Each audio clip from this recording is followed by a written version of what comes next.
My name is Dan Hafner. Got a very, very exciting episode for you guys today.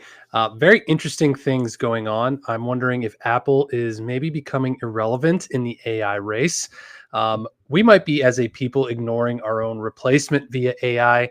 And a very encouraging story here. Entrepreneurship is on the rise for Gen Z. And that is a very, very interesting story, and I can't wait to dig into that one. So, as always, my name is Dan Hafner. Thank you all for joining. Really excited to join you here. Quick note, probably not going to be any episodes next week. I know we've been doing the Tuesday, Friday combo, but I'm going to be out of town. I'll be on vacation. I might come in. If you want to follow the podcast, I'll probably publish some updates on there, just some quick hitter notes of just to stay up to date on things, but probably no show next week. So just a quick note there. Now, before we get into today's stories, I wanted to show you guys a cool little video I made for you guys. The interesting thing is with this vibe coding revolution that's going on, we talked about Lovable, we've talked about all these other tools. They are not perfect. We're noticing time and time again that people are running into issues with them. You maybe can't bring it all to fruition, but fear not, I have a solution for you guys.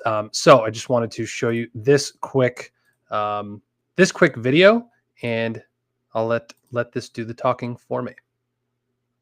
Hey there, Vibe Coders. Feeling a little stuck with that app of yours? We've all been there. Brilliant idea, solid start, and a seemingly endless pit of error codes. You're sitting there staring at a screen that resembles an electronic war zone. Lines of code that once flowed like poetry now refuse to rhyme. Features that should work magically break down for no apparent reason. You keep telling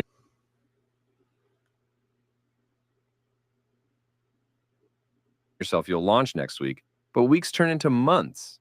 It's like running a marathon only to trip on the last mile. Yet every day you sit there wrangling code like a digital cowboy. Wouldn't it be nice to finally see that app out in the wild doing its thing? No more late-night debugging sessions or code-induced caffeine drips.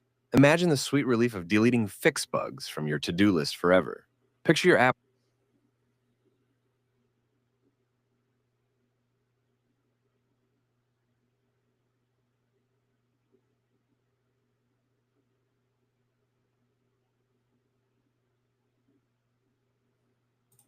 Okay, well, that didn't work out like I wanted to. It's still going. So the sharing slowed down quite a bit, but I'll repost this here as a quick video for you guys. But the entire gist of it is to click the link below, which is basically just this email. You can email me at dan@dapperNoCode.com. I have a lot of people who are running into problems with Lovable, with Famous.ai, with Replit, with all these different things, Base 44. That is a new service that we're actually offering, is some consultations on trying to get that fixed. Because a lot of these tools are blowing up like crazy, and they don't offer the greatest support sometimes or anything like that. So I'll put this up for you guys one more time. You can email me directly. Just mention that you saw this on the show, and I'll be happy to book a consultation with you. It's normally about $75. You come on, we basically do it for an hour. You get me one-on-one to walk through whatever tool that you're using. I will say I'm a little more versed in Lovable and Famous.ai. So if you're building on there, it will probably be better for you. But just wanted to do that shameless plug for what we got going on with a new service that we have. So without any further ado, let's dive into today's top story. Okay, let me get this pulled up here. It's from our good friends at vtnews.ai, and this is about Apple. So Apple stock falls 15% amid AI strategy uncertainty and Siri delay. Interesting. Apple is facing growing investor frustration due to its lack of transparency and progress in artificial intelligence, especially as competitors like Microsoft, Google, and OpenAI rapidly advance their AI capabilities. The company's stock has fallen more than 15% in 2025. Ouch. Making it one of the worst performers among major tech firms, second only to Tesla. Apple has delayed the release of a more powerful Siri until at least 2026, and concerns are rising that this lagging AI strategy could eventually impact iPhone sales. Despite strong iPhone revenue and service growth, analysts emphasize that Apple must accelerate its AI innovation, potentially through acquisitions, to remain competitive with some estimating successful AI commercialization could add significant value to the company. The upcoming fiscal quarter earnings will likely focus on iPhone sales and services rather than AI, leaving Apple's strategic direction in AI uncertain. While Apple's existing ecosystem and customer loyalty remain strengths, the pressure mounts for CEO Tim Cook to present a clear and compelling AI roadmap amid a rapidly evolving tech landscape. Very interesting story. So here are my thoughts on this. When I saw this, I wanted to cover this because this is very interesting. When I saw this, I was like, it's actually kind of something that it's almost one of those things you see. Do you see what's not being seen? Right? It's kind of like, are you reading between the lines of things? We've been covering a lot of stories on the show around, um, the OpenAI stuff, the Microsoft's acquisition. They just became a $4 trillion company, and then I started to realize you don't actually see a lot of news stories saying that Apple is doing this kind of stuff. And then it's like, oh, I actually didn't that I never noticed that, so that's very interesting. And whether you're an Apple user or not, this is very interesting because I believe, if correct me if I'm wrong, but I believe Apple was the first company ever valued at least $1 trillion. I could be wrong about that, but I think that was true. Um, so what does this go to show you? What's the ultimate bottom line lesson here? I think what this shows is that no matter how behemoth you become, um, no matter how dominant you can become at one point in your field or in your industry, um, you can always lose that title. Nobody stays on top forever. I mean, think about terms of sports, right? Like boxing, UFC, even football, baseball, the normal sports, like not normal sports, but like the more mainstream sports. You know, how often do people repeat? How hard is it to stay on top forever? It's not possible, right? Even the greatest of all times, like the Muhammad Ali's, Joe Frazier's, the whatever, like they eventually retire, they eventually get old, they eventually have to step down from their title. And is this what's happening with Apple? Is there something that they're building in the background that we don't see? Is there something that they're going to come out with and say, and then all of a sudden take the lead in AI innovation? I don't know. Very, very interesting to see where they go with things. Because again, like I use iPhones, I have an iPad, I am an Apple user. But I hate Macs. I'm a PC Windows user when it comes to my laptop, my desktop, like the bigger screens. I have to have PC. I'm a PC user. I'm a Windows user. But I do love iPhones. I've always had an iPhone from when I was a kid. I got a new iPad last year. There is something about and there's always been this interesting um, integration now with ChatGPT, with OpenAI, of you can highlight text on your phone or your iPad now, and it'll say "Ask ChatGPT," which is a very um, interesting thing to have happen. So I'm interested what you guys think. Do you think Apple's falling behind the eight ball when it comes to AI?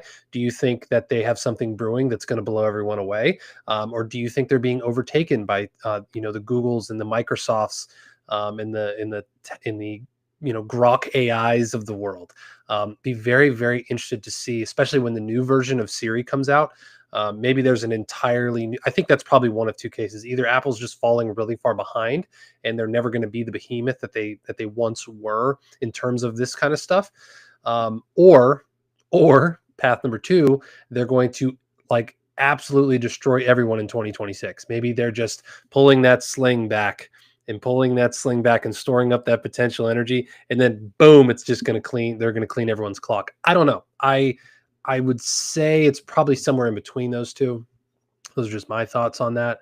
I don't think they would come back and be an absolute behemoth force to be reckoned with in terms of just dominating everyone. But I also don't think they're going to be completely irrelevant in this space. I think there's probably a middle ground somewhere, that I just don't know what's going to happen with that. But I'm interested in your guys' thoughts around that one. Okay, so that's story number one. Now, another interesting story we have going on here, and this kind of goes to why I did the commercial that I did at the front with vibe coding stuff, is that this survey that came out, very, very interesting survey. Okay, so this is from ARS Technica, ARS Technica survey site. Developer survey shows trust in AI coding tools is falling as usage rises. See why I did my commercial at the beginning? AI tools are widely used by software developers, but those devs and their managers are still grappling with figure out how exactly to best put the tools to use, with growing pains emerging along the way. That's the takeaway from the latest survey of 49,000 professional developers by community and information hub Stack Overflow, which has itself been involved in this. The survey found that 4 in 5 developers use AI tools in their workflow in 2025, a portion that has been rapidly growing in recent years. So 80% of developers in this survey were using them. That said, trust in the accuracy of AI has fallen from 40% in previous years to just 29% this year. So an 11 drop percent in the accuracy, in the trust of the accuracy, right? The disparity between those two metrics illustrates the evolving and complex impact of AI tools like GitHub Copilot or Cursor on the profession.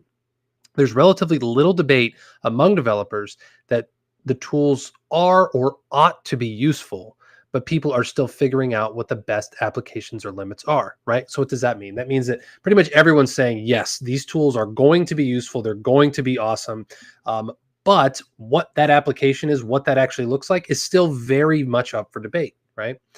Going back to here, when asked what their top frustration with AI tools was, 45% of respondents said they struggled with AI solutions that are almost right, but not quite. Sound familiar? The single largest reported problem. That's because unlike outputs that are clearly wrong, these can introduce insidious bugs or other problems that are difficult to immediately identify and relatively time consuming to troubleshoot, especially for junior developers who approach the work with a false sense of confidence thanks to the reliance on AI. As a result, more than a third of developers in the survey report that some of their visits to Stack Overflow as a result of AI-related issues, that is to say, code suggestions they accepted from an LLM-based tool, introduced problems they had to turn to other people to solve. Interesting, right? Interesting. Very, very interesting. So, yeah, I mean, I think this part right here, especially for junior developers who approach the work with a false sense of confidence thanks to their reliance on AI. What does that sound like? That sounds like all the people out there who are jumping onto Lovable, onto Famous, onto Cursor, onto Replit, on all these things and building tools and trying to launch them fast. They're sold an idea that, hey, you can launch your app in a matter of minutes. You can launch your idea in a matter of a weekend. Sure, something simple, I think you can do. But most people, if you're kind of, again, this was 49,000 respondents. That's quite a survey. People are running into the same exact thing. Well, it's augmenting what I'm doing, but I'm running into issues. Then I still have to go back to another person, and actually dive into the code and fix it. I don't think they're taking everything home all the way. I don't think that they are kind of getting to the point where they're actually building super, super valuable things that are super complex, super valuable. I mean, I actually just came across another tool today that I was building inside of, I won't give the name of it because I haven't really fully tested it and used it. So I don't like to put my name to things that are, kind of like that. But I think one of the coolest this tool was actually very, very interesting, and I found that it was responsive with laptop, tablet, mobile, no code builder, but it also included a lot of security, a lot of interesting things for healthcare fields, lawyer fields, financial fields, like very, very interesting tool. And I will probably tell you guys about that in another show, but I don't want to put like the name out there yet because I have not really fully tested it. But it seems to be really cool. I built a couple of apps with it already using their templates, and they're pretty amazing. But I think that's the thing. I was actually building a tool for one of our clients using the famous .ai tool, which is what we have white labeled as well for Gerald AI. And to be honest, I couldn't get it home. I was trying to do an export of a thing, aggregating a bunch of data that was user input, and then exporting it, and I keep running into an error over and over and over again. And it's frustrating. It's super frustrating because you get 99% of the way there, and then it says, "Hey, it catches the error. It catches the error just fine, no problem." And you say, "Fix it," and it sends it to there, and it's trying to fix its own problem. And it just goes over and over and over and over, and it can't fix it. It's like beating your head against the wall. So does it speed up development? Yes. Does it also slow down development in those ways? Yes. Um, and I think this is regardless of tool. I've tried Lovable, for instance. I'm not a huge fan. I mean, I think that it's still found. I have a lot of things, a lot of notes, as far as what's actually available, what's usable after your first prompt, and what's available after your second prompt. Um, I don't know. I just find a lot of these tools very lacking, and I think that still some of the old school. It's weird to say old school, but the older school tools like Bubble, like your Adalos, your Flutterflows, your Glide tools, I still think they have an edge over the vibe coding tools. I really do. I truly believe that, for the time being, and it's because of these errors. It's because of these things that are just um, not getting not getting the job done. I really do. So it's a very, very interesting survey. I mean, 49,000 respondents. That's pretty powerful. That's pretty interesting. Which leads me to our final story of the day. Because maybe you're thinking about going down this road and launching your own business, launching your own tool, and using one of these tools. I cannot tell you the amount of people. That's why I played that video at the beginning. I cannot tell you the amount of messages I'm getting through these platforms. Hey, I got my app about 90% of the way. Before I go to the upgraded thing, I want to make sure that I can fix this issue. It's just happening again and again and again. So if you're thinking about doing this, here's a very interesting story that is kind of tied in with some economics, some current events, but also inside of all of this technology stuff as well. So, tough job market. Gen Z responds with gig work and entrepreneurship. Interesting. The class of 2025 entered a tough job market this summer, but some members of Generation Z are adapting. For some young Americans, a majority of whom are entrepreneurial minded and believe the traditional 9 to 5 schedules are outdated, myself included. I'm not Gen Z though, I'm a millennial. Unconventional work is a solution to getting ghosted by employers. Some pick up multiple jobs and record their day to day for TikTok, hoping to monetize their routines further. Others turn to platforms that help them get gig work like Thumbtack, Fiverr, or TaskRabbit. Here's a quote. I literally applied to like 85 actual 9 to 5s in all different types of industries, said Nola Rogers, 22 years old. None of them came through after 85. That's wild. TaskRabbit had the only people who actually responded to me. Interesting. The platform, I think TaskRabbit, saw a 25% increase in signups in July, according to Christopher Ager, TaskRabbit's chief commercial officer. While some users view these platforms as a way to earn some extra cash on the weekend, Rogers and others are using them as a launch pad into entrepreneurship and as a way to escape the 9 to 5 rat race. Very, very interesting. So how bad is the job market? Why are you applying for 84 jobs and not hearing anything back, right? At the start of this year, 1 in 5 working professionals who were looking for a job in 2024 were still searching. So 20%, and 28% of people said the market is so bad they're not planning to look for one in 2025. So about 20 to 30% of people are just kind of like, yeah, this isn't really working, right? Very interesting. Nearly 2/3 of Gen Z said they were likely to search for a new job in 2025. So that's way higher than the entire job market, right? Um, Very, very interesting. What else is interesting in here? So Gen Z's entrepreneur mindset. So Rogers isn't too concerned with who is hiring. Since she joined TaskRabbit in 2019, has made $180,000 since she started assembling furniture, mounting TVs, and organizing people's homes. In 2022, she launched her own website offering similar services. Really interesting. Without a college degree, student loans, or a boss, Rogers has no regrets about taking an unconventional path compared to her peers. That's pretty wild. I mean, to be honest, this is how I started. This is where we still get some business as well. is in the gig economy, right? Being on Upwork, being on Fiverr, looking for people who are looking to build things. I think that if you're motivated, you can make a lot of good money doing things like that. Now that's a whole different thing that I don't have a lot of experience in, right? Like the mounting TVs, assembling furniture, all that kind of stuff. You can do that kind of stuff. You can make pretty good money. There was a time where I did a lot of Ubering and Grubhubbing and DoorDashing and all that kind of stuff too. There's places for that. But that's such an interesting thing that in this world where there's so much innovation happening, there's so much technological advancement, there's so much opportunity that you can apply to 100 jobs and not hear back from anything. That's wild to me. That's absolutely crazy. But what does this say? This is really exciting because you as an independent person, I remember who always said that. I think it was Jay-Z. I think it was Jay-Z, right? I'm a businessman. It wasn't just I'm a businessman. It was I'm a businessman. Like you are the business. There's a business of Dan. There's a business. You as a person are a business, whether you're in a job or whether you're an individual contractor, whether you are an entrepreneur or an entrepreneur. You are a business. How you handle yourself every day, how you show up, you can still treat yourself as an entrepreneur inside of a business, right? That's called an entrepreneur. I always tried to do that when I worked at different jobs. And I'm not a huge proponent of doing 900 of these and trying to work 20 hours a day and just working yourself to the bone. I've been there. I did that for a short time and it was not fun. It was not sustainable.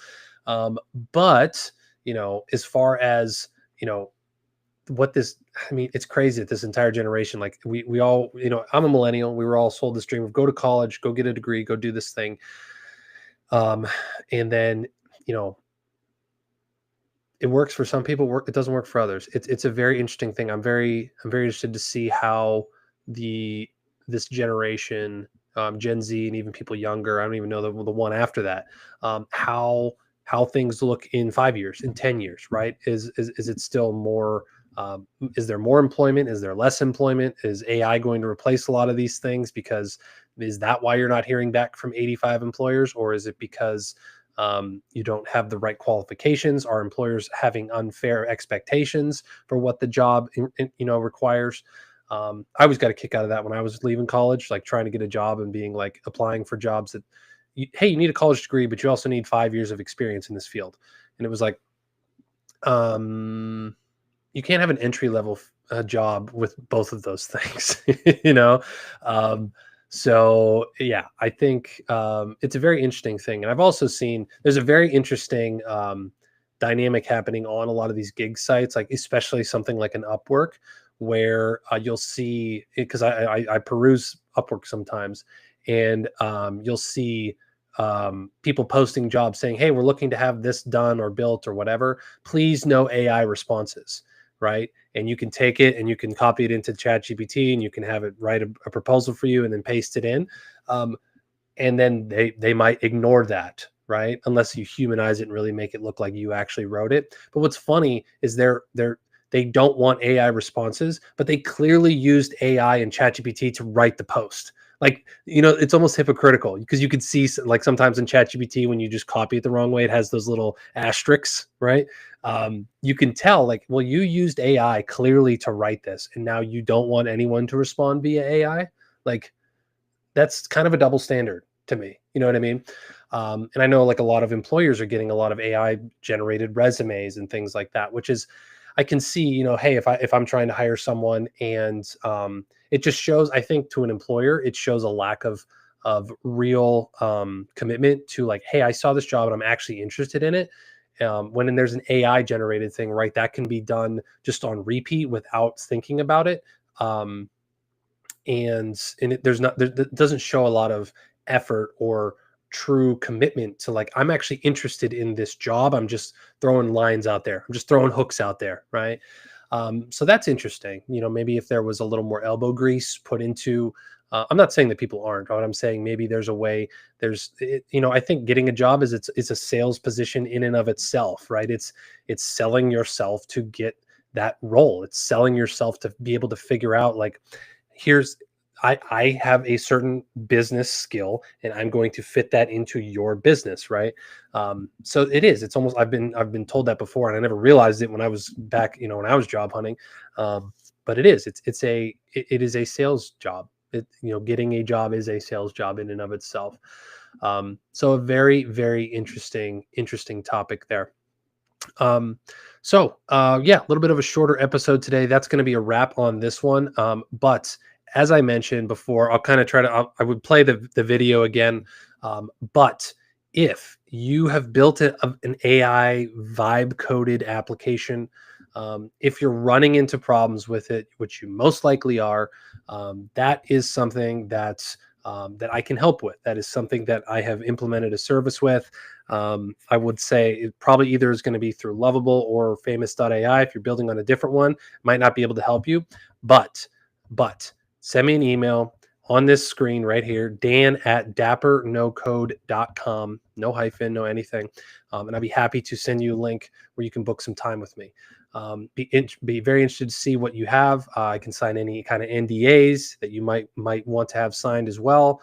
I really, my heart goes out to a lot of people who are building these things and getting stuck and not being able to bring that idea to life, because it's a huge letdown. It really, really is. It's a huge bummer. So don't get stuck there.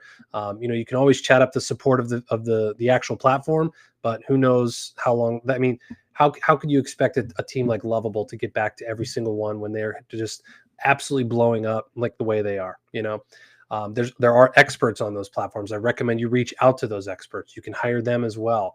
Like you were a famous AI expert. Like you can hire people to fix your thing for you. Don't be afraid to put a little bit of money into it. Even if you put a couple $100, a few $100 into getting this MVP off the ground, at the end of the day, if it completely flops, what are you out? A few $100? You can go get some gig work, go Uber for a weekend and make that back. You know what I mean? So anyway, I'm very excited to see what kind of new tools are brought to the surface, what kind of new businesses can be brought by this Gen Z, who are kind of going more this route. Because the beauty of it is, while you're doing gig work, you can be building your business as well. That's what I was doing. That's when I started. My business was just getting off the ground. I would freelance and I would gig work and I would make these things work. And it eventually got me to a point where I could lay down the gig work and just focus on my business. So it can be done, guys. It's hard. It's not the best. It's not I shouldn't say it's not the best. It is a very rewarding thing to do. It's not the easiest thing in the world to do, but it's very, very well worth it. So I'm just cheerleading for you guys. I'm cheerleading for you. Get out there, hustle your butt off. Don't be afraid to overwork yourself for a little while. Don't do it forever, but don't be afraid to, I think that's one thing that gets lost in this, is like everyone's all about this life work balance kind of thing. I think that's a myth at times, especially when you're starting up. You got to grind, you got to push through, you got to work 6, maybe 7 days a week. You got to sacrifice some things. I know it's not a popular message, but you don't have to do it forever. If you do it for a month, if you do it for a couple of months, there's light at the end of that tunnel. There's a reason you're getting, you're pushing that hard to be able to do something. So don't listen to people when they're like, "Oh, you're overworking yourself. You're pushing yourself too hard." It's like, yeah, well, I'm trying to get something that you don't have. I'm trying to get something that you don't understand, and I need to do what I need to do in order to get there. So that's just my advice to our Gen Z friends watching or listening to the show. All right, guys. Well, as always, I appreciate all of you joining. Don't be sure to subscribe and like the show. That's always appreciated. We'll see you guys. Likely not next week. I might just, if you want, tune into our podcast. You can subscribe to it on Apple Podcasts or Spotify. Might drop a couple little, maybe one episode, maybe two. Probably won't do the show because I'll just be on vacation. It'll be a little bit weird to kind of do a mobile thing. I don't have all the cool equipment to make it super nice. I won't have my cool microphone or anything like that. So we'll probably just do some podcasting. But would love to see you guys there, and to also hear from you over there as well. So that's all. Peace out, guys. Have a good week, and we'll see you next time.